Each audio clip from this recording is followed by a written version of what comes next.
ጋዜጠኛና ኮሜንታተር ማርቆስ ኤልያስ እባላለሁ። ጨዋታው በባህር ዳር ኢንተርናሽናል ስታዲየም ሲከናወን ይበልጥ ለኢትዮጵያ እግር ኳስ ድምቀት መሆናቸውን ማስተዋል ይቻላል። ጌታነህ ሳተው በድጋሚ ጎል!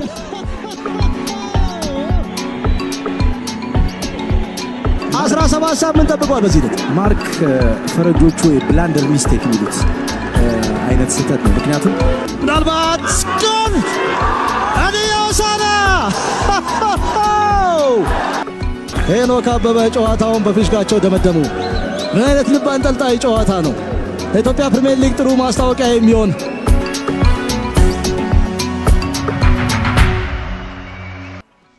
እንደምሰንብታችኋል የተከበራችሁ አድማጮቻችን። የተከታተላችሁ የምትገኙት ግሎባል ስፖርት ከማርቆስ ኤልያስ ጋር ነው።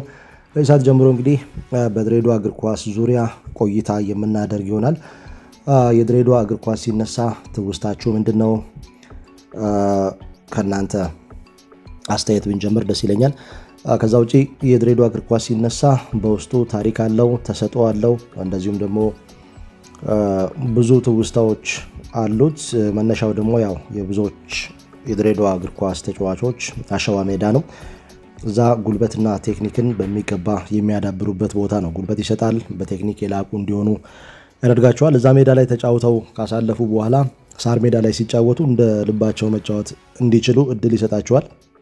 10ኛው የአፍሪካ ዋንጫ የተስተናገደባት አንደኛዋ ከተማ ናት ድሬዳዋ። እንደሚታወቀው ሞሮኮ፣ ናይጄሪያ፣ ከዛ ውጪ ሱዳን እና ዛይር ድሬዳዋ ላይ የነበሩ ቡድኖች ነበሩ። ሞሮኮ የዛ ውድድር ሻምፒዮን እንደነበረችም ይታወሳል። በእርግጥ በሶስተኛው የአፍሪካ ዋንጫ ላይ ኢትዮጵያ አስተናግዳ ራሷ ሻምፒዮን ስትሆን ሉቻኖ ቫዛሎ፣ ኢታሎ ቫዛሎ ከዛ ውጪ የአሰልጣኞች ቡድን አባላት እንደዚሁ የሚጠቀሱ ናቸው። ከድሬዳዋ ከመጡት መካከል 1956 እንግዲህ ኢትዮጵያን በመወከል የመጀመሪያው ክለብ ድሬዳዋ ጨርቃጨርቅ ወይንም ደግሞ ኮተኒ እንደነበር የሚታወስ ነው።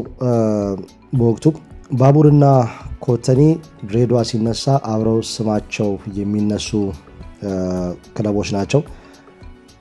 ከዛ ውጪ በኢትዮጵያ ከሚታወሱ የደርቢ ጨዋታዎች መካከል ሁለቱ ይጠቀሳሉ። ባቡርና ኮተኒ ሁልጊዜም ቢሆን የሁለቱ ቡድኖች ጨዋታ ትኩረትን ይስባል። የኢትዮጵያ ፕሪሚየር ሊግ በአዲስ ቅርጽ 1990 ከተጀመረበት ጊዜ አንስቶ እንግዲህ እነኚህ ሁለቱ ቡድኖች ከ1990 እስከ 1995 ድሬዳዋን በመወከል እንግዲህ ተሳታፊ እንደነበሩ ይታወቃል። ትልልቅ ተጫዋቾችንም በሁለቱ ቡድኖች በኩል ተመልክተናል። ትልልቅ ተጫዋቾችንም ማፍራት ችለዋል። ድሬዳዋ እንግዲህ ለኢትዮጵያ እግር ኳስ በጣም ጥራት ያላቸውን ተጫዋቾች ስታፈራ እንደነበር ይታወቃል። ከድሬዳዋ መጥተው በአዲስ አበባ ክለቦች እንደዚሁም በሌሎች የተለያዩ ቡድኖች ውስጥ ሲጫወቱ የምናውቃቸው በርካታ ተጫዋቾች እንዳሉ የሚታወስ የቅርብ ጊዜ ትውስታ ነው። አሁን ባለው ሁኔታ ግን ተቃራኒ ሆኗል። በድሬዳዋ ከተማ ውስጥ የሚጫወቱ ተጫዋቾች ከሌሎች ከተሞች የመጡ ናቸው። ከድሬዳዋ ከተማ የተገኙ ተጫዋቾች ያን ያህል ብዙ አይደሉም፣ ወይንም ደግሞ ያን ያህል ተጽዕኖ ፈጣሪ አለመሆናቸው ብዙዎች የሚገረሙበት እውነታ ነው። በእርግጥ ምክንያቱ ምን ነበር በወቅቱ የሚለው ነገር ትኩረትን ይስባል። እንግዲህ በጣም ከፍ ባለ ተሰጥኦ የሚጫወቱ ተጫዋቾች ነበሩ። እንደዚሁም በጣም ኮሚትድ የሆኑ ተጫዋቾች ነበሩ። ቅርብ ጊዜ አሰልጣኝ ዚያድ ሁሴን ሲናገር በአንድ ወቅት እጅግ በጣም የላቀ ተሰጥኦ የነበረው ብዙዎች የሚያስታውሱት አማካዩ ኬኔዲ ደምሴ ኬኖ የወታደር ጫማ አድርጎ አሸዋ ላይ ከህፃናት ጋር ኳስ መጫወት፣ ከዛ ውጪ ዳገት መውጣት መውረድ ስራዎችን ይሰራ ነበር። በቴክኒክ የላቀ ተጫዋች እንደዚህ አይነት የፊትነስ ስራዎችን ሲሰራ ሜዳ ላይ እጅግ በጣም ቀሎት እንደሚጫወት ጥያቄ የሚነሳበት ጉዳይ አይደለም። ከኮተኒና ባቡር ውጪ ናሽናል ሴመንት ሌላው ትኩረት የሚስብ ቡድን ነው። እንደዚሁም ደግሞ ድሬዳዋ ፖሊስን መርሳት አይቻልም። በእነኚህ ደረጃ የሚጠቀሱ ባይሆኑም ቅዱስ ሚካኤል፣ መብራት ኃይል እንደዚሁም ደግሞ አየር ኃይል በዚህ ረገድ እጅግ በጣም የላቀ አስተዋጽኦ ነበራቸው። መጀመሪያ ተጫዋቾቹ በእነኚህ ክለቦች ከተጫወቱ በኋላ ነው ወደ ኮተኒና ባቡር የሚመጡት። የአንበሳ ኦጋዴንም ሚና ቀላል እንዳልሆነም ጥያቄ የሚነሳበት ጉዳይ አይደለም። በአብዛኛው ተጫዋቾች የሚፈሩባቸውን ሰፈሮች ስንመለከት ገንደ ቆሬ፣ አዲስ ከተማ፣ ደቻቱ፣ ቀፊራ፣ አሸዋ ሜዳ እንደዚሁም እነ አህመድ ጁንዲን ያፈራው የለጋሬ አስታጥቄ ሜዳ በዚህ ረገድ ትልቅ ቦታ የሚሰጠው ነው። አሰልጣኝ መኩሪያ አሸብር አፈር ይቅደለው ዛሬ በህይወት የለም። የድሬዳዋ እግር ኳስ ሲነሳ ስማቸው አብረው ከሚነሱ አሰልጣኞች መካከል አንደኛው ነው። ባቡር እናስታውሰዋለን። ከዛ ውጪ ባህር ቢራ እንደዚሁም ደግሞ የኢትዮጵያ ታዳጊ ቡድን 1989 ቦትስዋና ጋቦሮኒ ላይ በተከናወነው የታዳጊዎች የአፍሪካ ዋንጫ ውድድር ላይ ግማሽ ፍጻሜ ሲደርስ ዋና አሰልጣኝ እንደነበር ይታወቃል ከኢንስትራክተር ሰውነት ቢሻው ጋር። ከዛ ውጪ 1988 የሴካፋ የታዳጊዎች ውድድር ዋና አሰልጣኝ እንደነበረም ይታወቃል። ኢትዮጵያ ቡናንም ለተወሰነ ጊዜ አሰልጥኖ አሳልፏል። ዚያድ ሁሴን በዚህ ሰዓት የድሬዳዋ ከነማ ቴክኒክ ዳይሬክተር ነው። እንደዚሁም ደግሞ የኢትዮጵያ ከ20 ዓመት በታች ቡድን ወይም በአሰልጣኝ ዴጎ ጋርጂያቶ የሚመራው የኢትዮጵያ ወጣት ቡድን ግማሽ ፍጻሜ ደርሶ በውድድሩ አርጀንቲና ላይ በተነበረው ውድድር ላይ ሲሳተፍ በምክትል አሰልጣኝነት ይበልጥ ደግሞ የዴጎ ጋርጂያቶ አስተርጓሚ ሆኖ ሲሰራ እንደነበር የሚታወስ ነው። እንደዚሁም ሻምበል ኃይሉ ግዛው ድሬዳዋ ከነማን ወደ ፕሪሚየር ሊግ ካሳለፉ አሰልጣኞች መካከል የሚጠቀስ ነው። ቀደምት ተጫዋችም አሰልጣኝም ሉቻኖ ቫዛሎ በዚህ ረገድ ስማቸው ከሚነሱት መካከል አንደኛው ነው። የኮተኒ አሰልጣኝ ሆኖ አሰልጣኝ አስራት ኃይሌና ካሳሁን ተካን ወደ ክለቡ ያመጣ የዮርዳኖስ አባይን አባት አባይነ ጌታነህን እንደዚሁ ያሰለጠነ አሰልጣኝ ነው ሉቻኖ ቫሳሎ። አሁን ለምን ተቀዛቀዘ ሲባል በአብዛኛው የሚነሳው የባቡርና እንደዚሁም ደግሞ የጨርቃጨርቅ እንቅስቃሴ ወይንም ደግሞ ፋብሪካ መቆም፣ መዘጋት፣ በአጠቃላይ እንደ በፊቱ አለመሆን በምክንያትነት ይቀርባል። ያንን ተከትሎ በፊት እግር ኳስ ላይ ያተኮሩ የነበሩ ልጆች አሁን ቤተሰብ ለመርዳት ራሳቸውን ለመቻል ጥረት ማድረጋቸውን ተከትሎ ከእግር ኳስ ይልቅ ይበልጥ በግል ቢዝነስ ላይ መጠመዳቸው አንደኛው ምክንያት ተደርጎ ይወሰዳል። እንግዲህ ትኩረት ይፈልጋል፣ ኮሚትመንት ይፈልጋል፣ ረዥም ሰዓት ሜዳ ላይ ማሳለፍ ይፈልጋል። ከፍ ባለ ደረጃ እግር ኳስን ለመጫወት እንደ በፊቱ በግል የመስራት ነገር የለም። አሁን ተጫዋቾቹም ያን ያህል ኮሚትድ ሆኖ የመስራት ነገር የላቸውም። በእርግጥ በአሁኑ ሰዓት የድሬዳዋ የዲቪዚዮን እግር ኳስ እየተከናወነ እንደሆነ ይታወቃል። ምናልባት በዚህ ምክንያት ሊነሳ ይችላል። የፌዴሬሽኑ ፕሬዚዳንት እንደዚሁም የፖሊስ ኮሚሽነሩ አለሙ መግራ፣ ከዛ ውጭ ምክትሉ ጉሌድ መሐመድ በዚህ ረገድ ከፍተኛ ጥረት እያደረጉ ነው። ምናልባት በቀጣዮቹ ጊዜያት በዚህ ረገድ ተስፋ ሊኖር ይችላል ተብሎ ይታሰባል። የቀደሙ ተጫዋቾችን ወደ ኋላ ተመልሰን ስንመለከት ሉቻኖ ቫዛሎ መርሳት አይቻልም። ከድሬዳዋ ኢታሎ ቫዛሎ፣ ከዛ ውጪ አባይነ ጌታውን የስምዖን እና ዮርዳኖስ አባይ ወላጅ አባት፣ በከሪ አደም 10ኛው የአፍሪካ ዋንጫ ላይ የቀረበ ተጫዋች፣ ቤታው አብሬ በህንፃና በቅዱስ ጊዮርጊስ የምናስታውሰው ተጫዋች ነው።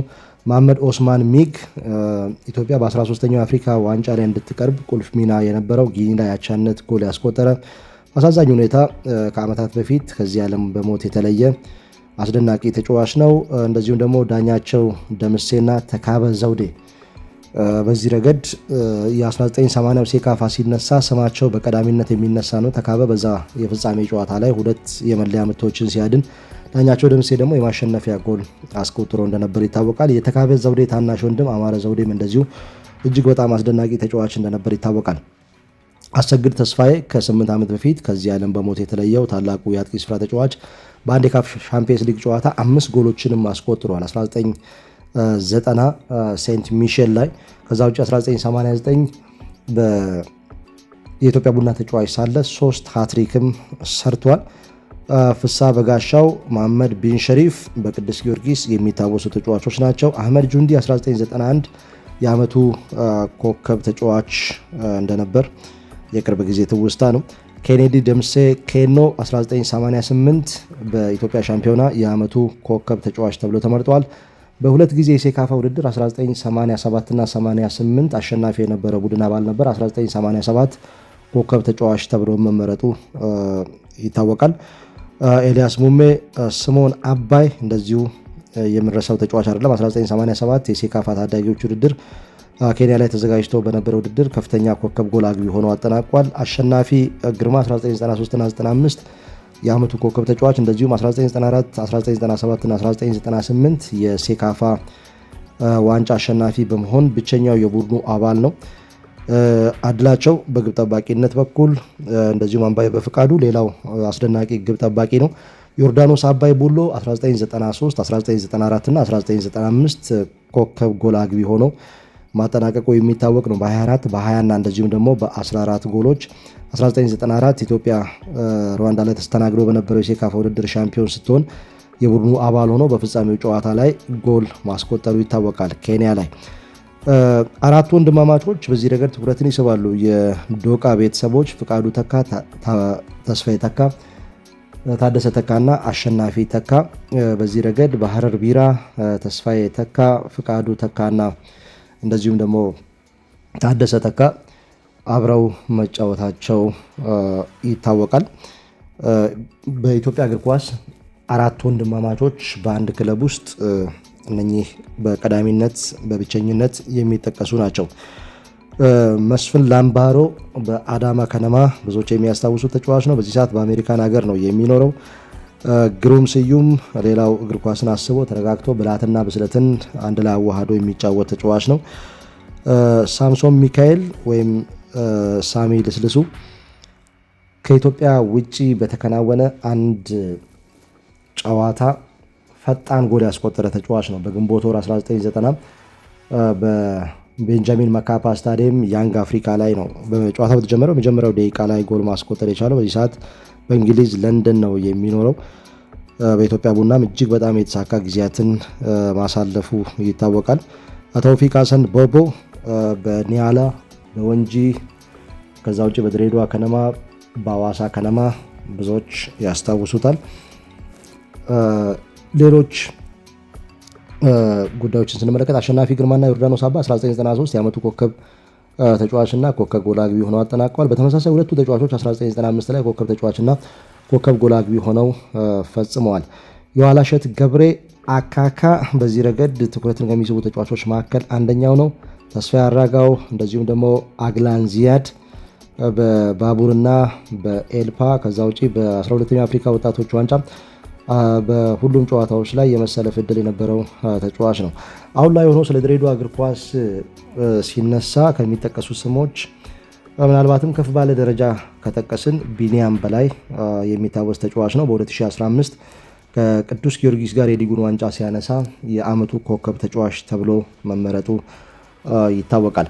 እንግዲህ ከድሬዳዋ ጋር በተገናኘ የድሬዳዋን እግር ኳስ በተመለከተ እነኚህ ጉዳዮች ምናልባት የተወሰኑ ፍንጭ የሚያሳዩ ናቸው እንጂ ሙሉ ለሙሉ ስለ ድሬዳዋ እግር ኳስ ይገልጻሉ ማለት አይቻልም። ዞሮ ዞሮ የእናንተስ ትውስታ ምንድነው? በድሬዳዋ እግር ኳስ ላይ ሀሳብ አስተያየታችሁን አድርሱን። እናመሰግናለን።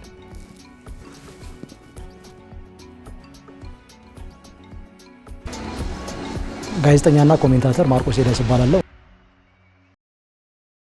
ጨዋታው በባህር ዳር ኢንተርናሽናል ስታዲየም ሲከናወን ይበልጥ ለኢትዮጵያ እግር ኳስ ድምቀት መሆናቸውን ማስተዋል ይቻላል።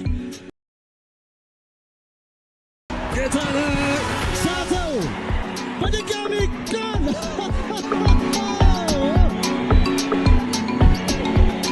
17 ሳምንት ጠብቋል። በዚህ ልክ ማርክ ፈረጆቹ ብላንደር ሚስቴክ የሚሉት አይነት ስህተት ነው። ምክንያቱም ምናልባት ጎል አዲዮሳና